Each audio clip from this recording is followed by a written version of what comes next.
Rita, I've got to start with you. You know, for months and months and months, we were told it was just claims and allegations of anti-Semitism, that people were hiding behind a whole lot of nomenclature. Clearly, that's now been broken apart. Keir Starmer is making no bones about it. He calls it poison. He makes it clear it's at the heart of the modern Labor Party, and he's going to tear it out.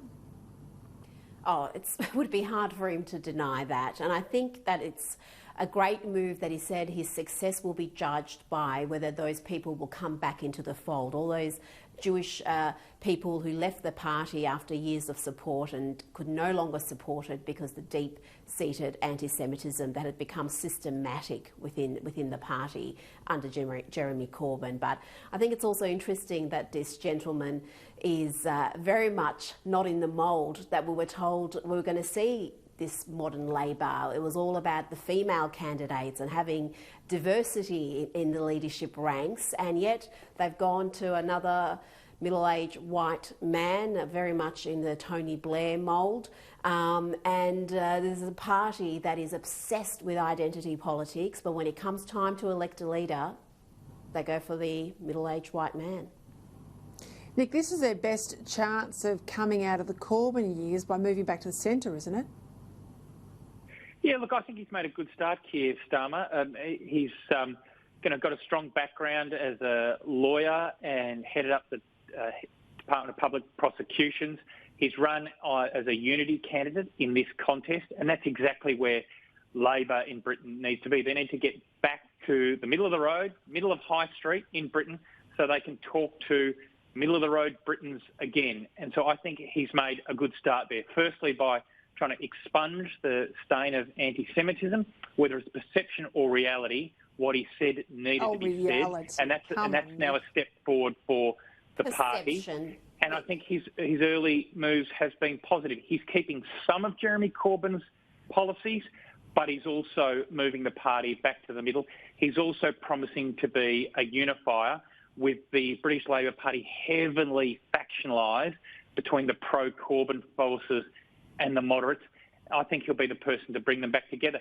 And look, I also think he's hitting the right notes around COVID-19 as well, being supportive of the government, but also quite rightly holding them to account on a couple of key points. Well, Rita, do you want to say something there about perception versus reality? I mean, we saw today in the polling the Prime Minister's getting the support of the Australian people who are willing him to succeed. There's some jostling, though, with Labor ahead of this vote on Wednesday, trying to buy themselves back in probably relevance into the contest. Australians don't want to see partisanship at this time, do they? Oh, absolutely not. I think Labor tried to do what they did with the bushfires, to blame ScoMo, just attack and politicise something that should be above politics. And this time the Australian public are not buying it. They can see that the Prime Minister is working his butt off. They know he's got the best interest of the nation at heart, and the numbers reflect that. And Twitter is not real life, and the Canberra Press Gallery is not representative of the wider Australian population. Nick, we know that some beaches are going to be closed. We've got Easter coming up. If you're, higher up the eastern seaboard, we know the weather's going to be particularly good in the next coming break. I think a lot of people are also worried about their jobs. I don't think people are going to, go on long holidays or leave their homes. They're told not to. I don't think they will. But there's a lot of concern as we're going into this period. Have we hit the right note? Are we where we should be in the modelling? I just had the Health Minister on confirming the modelling will be released tomorrow. They say that our peak was meant to be around Anzac Day, so still a little time off, the 25th of April. How do you think this is playing out in the community? Well, can I begin by complimenting the government for releasing the modelling? I understand it's going to Federal Cabinet tomorrow and then it's going to be released. I mean, this mathematical modelling of how our best mathematicians and clinicians forecast this is going to spread through our community is really important. It's been released in the UK, it's been released in New Zealand, and it should be released in Australia. Now, let's be frank, this is a democracy, so the release of that data will cause debate, but that debate is a good thing. I think ultimately it will, with that information, it will lead more people in the community to accept the need for the current restrictions, and it also allows for a mature conversation about the pathway back for society when we can eventually lift those current restrictions. Going to Easter, I know it's going to be very hard for people. It's going to be hard for my family. It's going to be hard for all families. But we know when we look at what's happened in Italy, what's happening in Spain, what's happening currently in the United States, that these tough measures that we have taken early in this country are paying dividends in the form of lives being saved. I've got to say this, Rita, you know, it's great to hear a Labor person there talking about the release of modelling and transparency and a debate, the same modelling we didn't see about climate change and emissions reduction targets in the recent election campaign either. This is why it's important.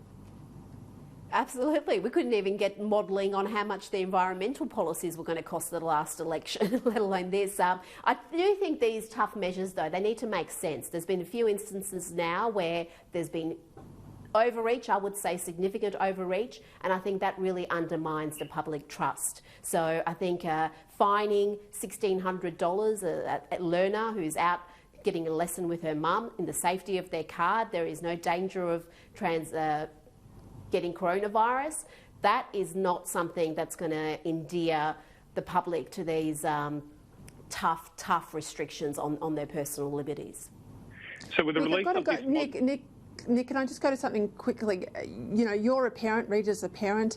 You're also involved with the university sector. There's a lot of debate in Victoria that the kids that are doing Year 12 this year may well have to repeat it next year in order to get a fair and even sort of ATAR assessment. How true is all of that?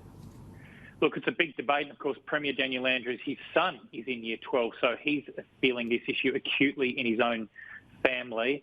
Look, there's been some talk that they might extend the VCE, as it's called in Victoria, into the early part of 2021. I think all options are on the table at the moment, but yes, it's very much being considered, an extension of 2020 into early part of 2021, using that summer to try and make up for lost study time during the lockdown.